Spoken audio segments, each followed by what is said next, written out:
Right, welcome to TalentED. I'm your host, Dr. Eric Scanson. Today we have a special guest, Lindsay Beth Lyons. She's an expert in leading school-wide change through topics such as anti-racism, inclusion, stakeholder wellness. She's got a focus on shared leadership and culturally responsive curricula. She's empowered hundreds of leaders, thousands of teachers, both the U.S. and internationally, and struggling with change initiatives in your school. This is the person that you need to speak with and talk with. So with that, I want to welcome Lindsay to TalentED today. And Lindsay, tell us a little bit about yourself. What brings you here? Yeah, absolutely. Happy to be here. Excited to connect with educators who are just really passionate about the work, who want to do the work and maybe aren't sure about the next step. So I call myself an educational justice coach because that's at the center of everything I do. And my background is in researching leadership and change, adaptive leadership practices, as you said. And I taught for 7 years in New York City public schools, multilingual learners and students with Nice. IEPs. So that's a little bit about me. Wonderful, wonderful. Well, let's get right into it. I mean, you have a lot of things that you're passionate about. Is there any one particular? Maybe start with your title, the justice piece. So let's talk about that. Yeah. It's interesting. I think my kind of journey to education was not a typical one. My parents are both teachers. I was like, I will never be a teacher. I see what that looks like writing papers at night. And then my undergrad was in gender women's studies. And I kept finding that all of the internships, love internships, by the way, I think those are great to Mm-hmm. figure out what you don't want to do. We're just like, I am trying to address the problem after the problem happened. So, for example, I was supporting survivors of intimate partner violence after it had happened. And I was like, I really want to get to people before they are inflicting harm on others. So let me go into education. And so really Hmm. that was kind of the entry point into everything I do, being usually typically through like a gender and race lens, but also bringing in ability, linguistic justice, and all sorts of things because we're all multiple identities, right? And Mm-hmm. so being able to think about the policies we have, the curricular practices, and the co-creation or lack of co-creation with students of our curriculum, I think is really at the heart of all of the pieces of justice we can address. Yeah, there is certainly a lot of intersectionality between who Yes. we are, right? I mean, Yeah. it could give anybody a singular label is impossible, and I Yeah. think that's really at the heart of what your work is. What inspired you to focus on that, or the anti-racism, the inclusion? I mean, you told us a little bit more, but tell us how you've seen these principles transform environments. Yeah. So I think there is a hesitancy to dig into the work. And I think being from me, I grew up in a very homogeneous, small, rural community. So majority white, majority kind of like I would say Christian, like kind of ethos around Mm-hmm. majority English as a first and primary language at home. And so I noticed in reflection, but also in the moment, I knew something was off. I knew more later as I learned myself as an adult reflecting back. But I just saw there was an avoidance of race primarily, but also issues of gender.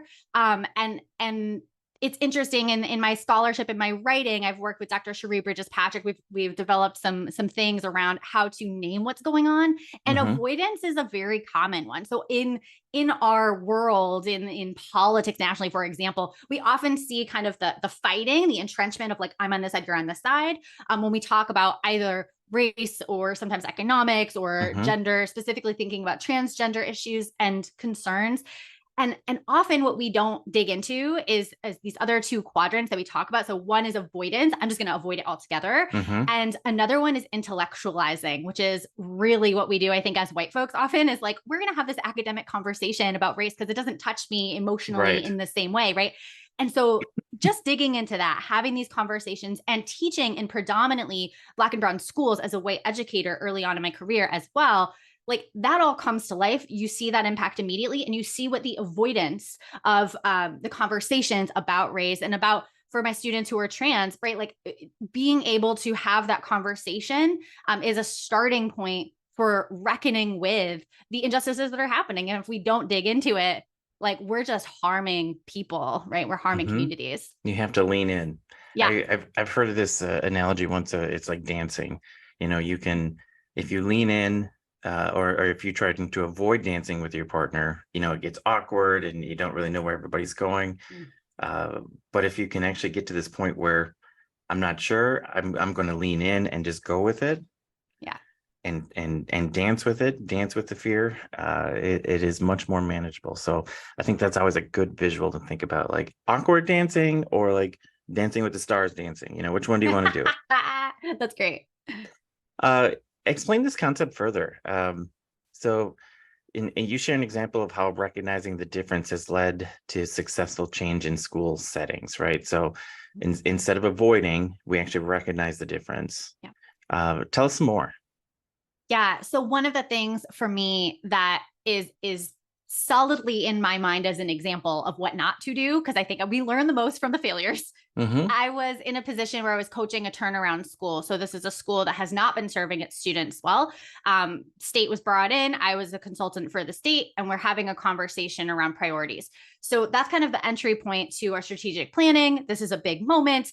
And we get to this point in the conversation where I had not had enough training and know-how at the moment in time to be able to take the conversation where we needed to go. But here's where it ended. Talking about the problem of the school, what's the biggest problem? They named discipline. Why is that the biggest problem? We're doing kind of a surface level 5 whys Sure. analysis.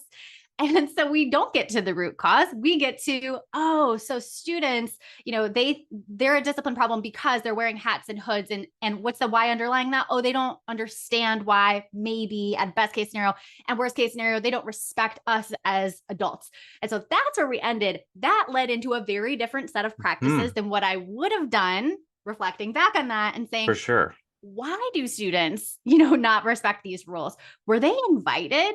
Like if we could get to that point, did we invite students to make the rules? Oh, we didn't. Okay. Like, so why didn't we? Oh, do we think they're incapable of making rules and making good judgment calls? Like, interesting. What does that say about us? What's the belief that underlies that? And that is a very deep, uncomfortable conversation. It is.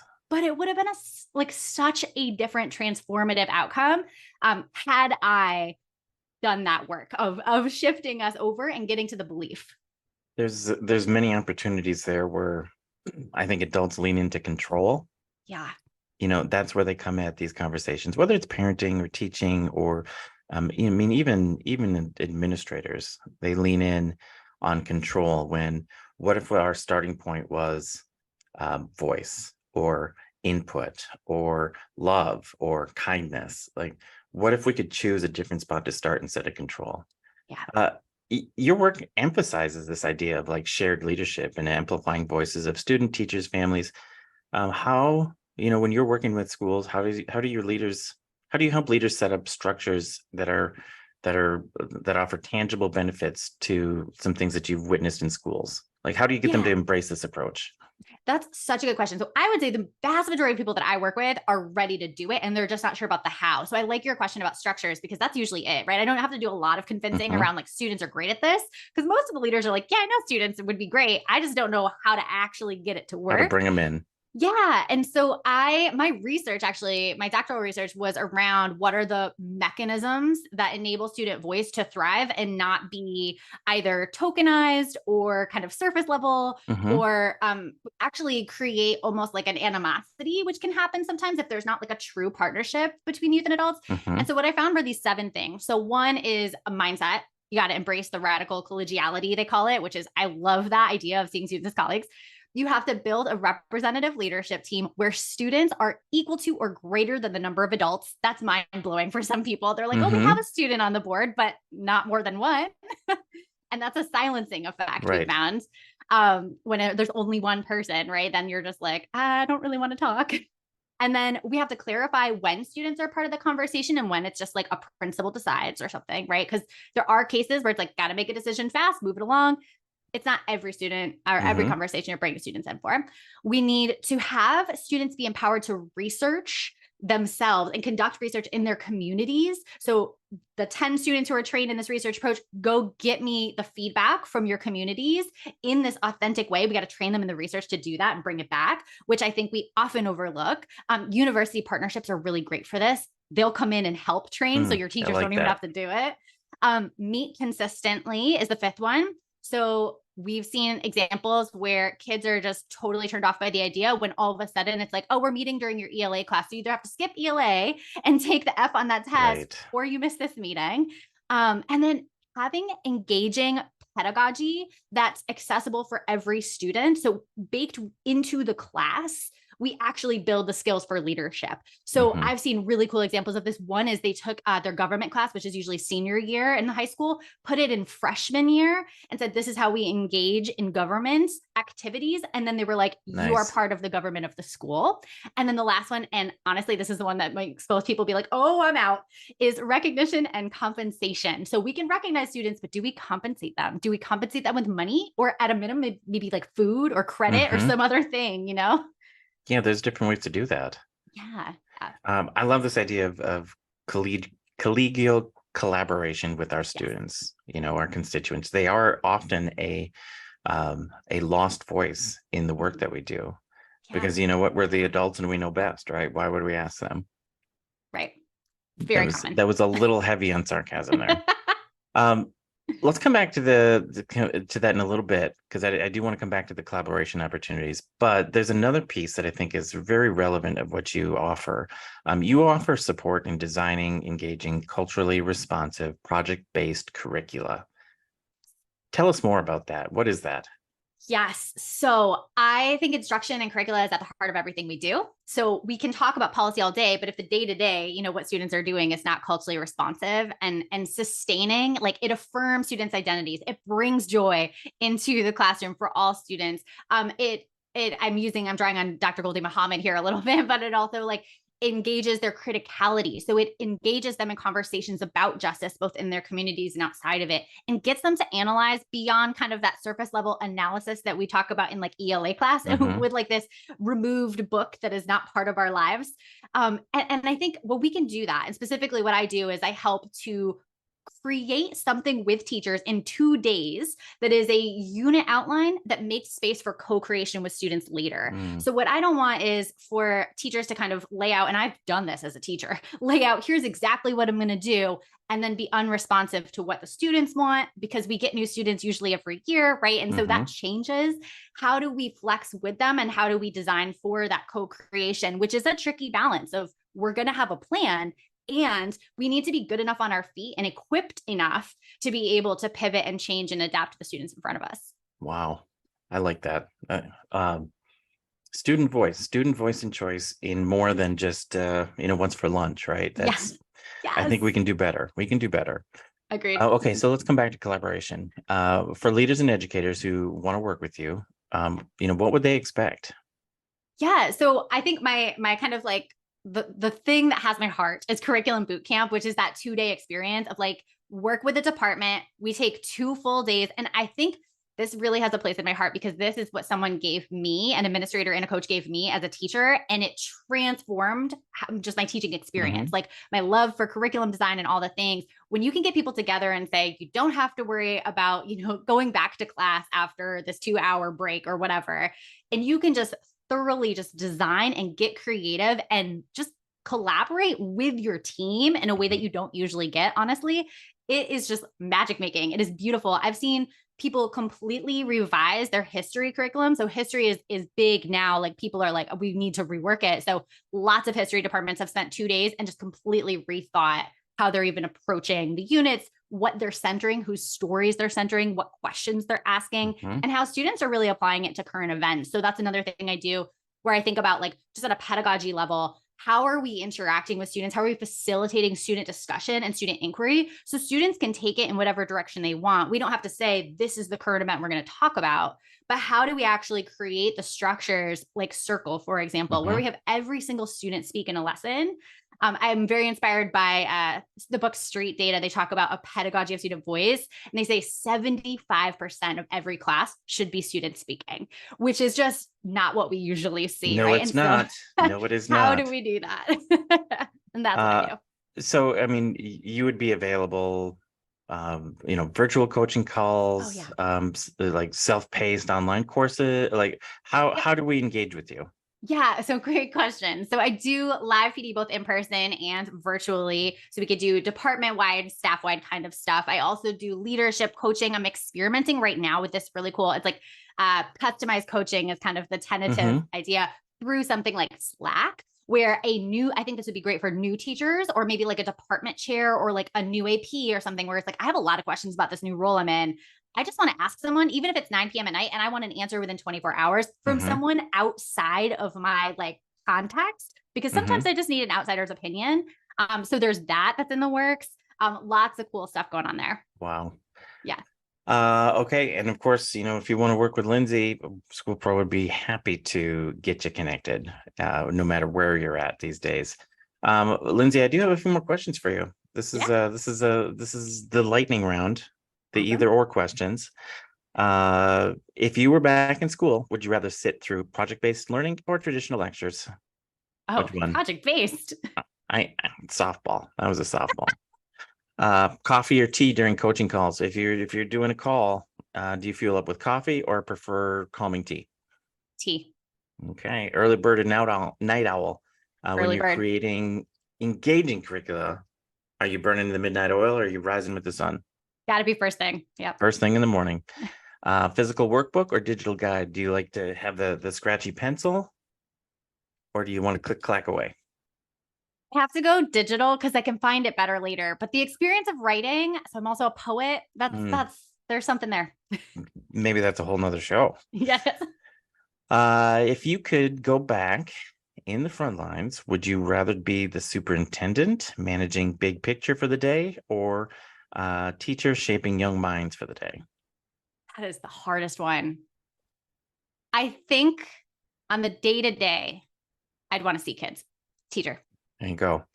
Chalkboard or interactive whiteboard? I mean, old school chalkboard or cutting edge interactive technology. I think there's novelty in both. Which one would you choose for the day? I'd go interactive. Okay. Anti-racist book club or inclusion workshop? If you're going to spend a Saturday, which one would you rather lead? Not that they have to be exclusive. I think I would go workshop. Okay. And then travel internationally or for a talk or a virtual global seminar. So if you're given a choice, would you rather travel internationally for a talk or would you rather host a global seminar from the comfort of your own home? Both compelling, but I am a traveler at heart. I'd go travel. Okay. You're getting on the plane. Classic literature or modern novels in the classroom? Modern novels. If you had a magic wand, would you rather implement one big sweeping change in the education system or many small nuanced adjustments? That is such a hard question. I'd go big change because I would caveat that with saying it would include a lot of small adjustments. Perfect. You got them both. Well, folks, this is Lindsay, and this is who you would get if you're going to work with her. We really love Lindsay here at School Pro. She's got just a great personality and is very engaging. And that you have some time with her, with your teachers or even yourself. I think it would be great. Lindsay, two final questions. Number one, you're walking out to a room of 3,000 educators. What's your walk-up song?